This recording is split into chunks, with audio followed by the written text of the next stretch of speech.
Oasis Fertility లో tests, treatments, therapies అన్ని scientifically designed in the good hands of science. Mummy daddy అవ్వాలంటే Oasis కి call చేయండి.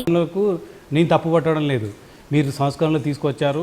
ఒక భూమాతను అందంగా తీసుకొచ్చి ప్రజలకు అందుబాటులో విధంగా తీసుకొస్తారు. నేను అనేది ధరణి పేరుతో దగా చేశారు. ధరణి పేరుతో భూములు తిన్నారు. ధరణి పేరుతో భూములన్నీ కోట్లాది రూపాయల భూములు దిగమింగారన్న అక్రమార్కులు ఎక్కడున్నారు? మీరు ఒక్కరిని కూడా బయట పెట్టలేదు అనేదే నా ప్రశ్న. ఈ ధరణి అనే ఒక భూతాన్ని చూపించి ఆనాటి ప్రభుత్వానికి సంబంధించిన రెవెన్యూ భూములు కానీ, ఫారెస్ట్ భూములు కానీ, భూదాన భూములు కానీ, అదే రకంగా టెంపుల్ భూములు కానీ, వక్ఫ్ భూములు కానీ, వక్ఫ్ బోర్డు భూముల్ని కొంతమంది పెద్దలు సుమారు 2000 ఎకరాల వరకు ప్రభుత్వ ఆస్తులని ప్రైవేటుకి ట్రాన్స్ఫర్ చేసిన మాట నిజం.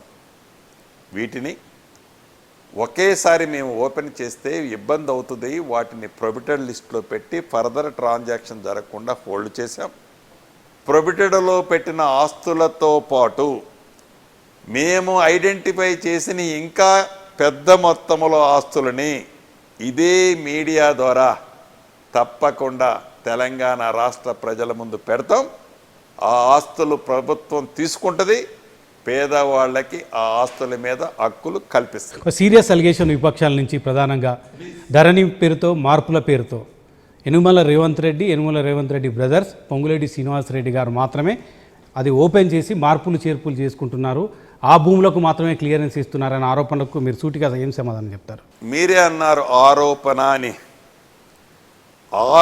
అని మీరు అన్నప్పుడు దానికి నేను రియాక్ట్ అవ్వాల్సిన అవసరంలా. అది ఆరోపణ నిజమై నీ దగ్గర ఎవరైతే సొల్లువాగుడాగుతున్నారే, సొల్లువాగుడాగి పింక్ కలర్ పేపర్లో మీడియాలో ఏదైతే ప్రింట్లు వేస్తున్నారే, నీ దగ్గర ఆరోపణ సింగిల్ ఉంటే చూపించు. ప్రజాపాలన పేరుతో రాష్ట్రంలో నియంతృత్వ పాలన నడుస్తుంది. నిర్బంధాలు కొనసాగుతున్నాయి, అరెస్టులు కొనసాగుతున్నాయి. మీరు చెప్పే ఇందిరమ్మ రాష్ట్రం అంటే అదేనా? దయచేసి రాష్ట్ర ప్రజలు కూడా ఒకటి గమనించాలి. ఏదైతే ఈనాడు ప్రధాన ప్రతిపక్షమని చెప్పుకుంటున్న ప్రధాన ప్రతిపక్ష పాత్ర పోషించడం లేదు. కేవలం ఆనాడు వారు ఏ రకంగా అయితే దొరపరిపాలన చేశామో అదే దొరపరిపాలన అనే ఒక టైటిల్ పెట్టి వారు చేసిన తప్పుల్ని కప్పిపుచ్చుకోవటం కోసం ఈనాడు ఈ ప్రభుత్వం మీద గుడ్డగాల్చి మీదేస్తున్నాయి.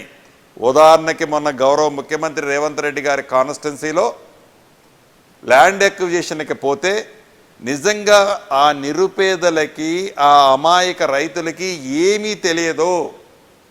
కేవలం ఆనాటి మాజీ మంత్రి, ఆనాటి మాజీ ఎమ్మెల్యే ఇద్దరు కలిసి స్థానికులను రెచ్చగొట్టి కొంతమంది భూములకి సంబంధం లేని గుండాలని ఇన్వాల్వ్ చేసి కలెక్టర్ మీద అటెంప్ట్ టు మర్డర్ చేస్తారా?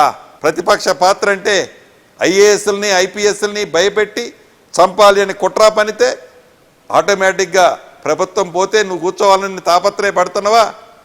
అంటే ఇవాళ అధికారంలో ఉన్న ప్రభుత్వం కళ్ళు మూసుకొని ఉంటుంది.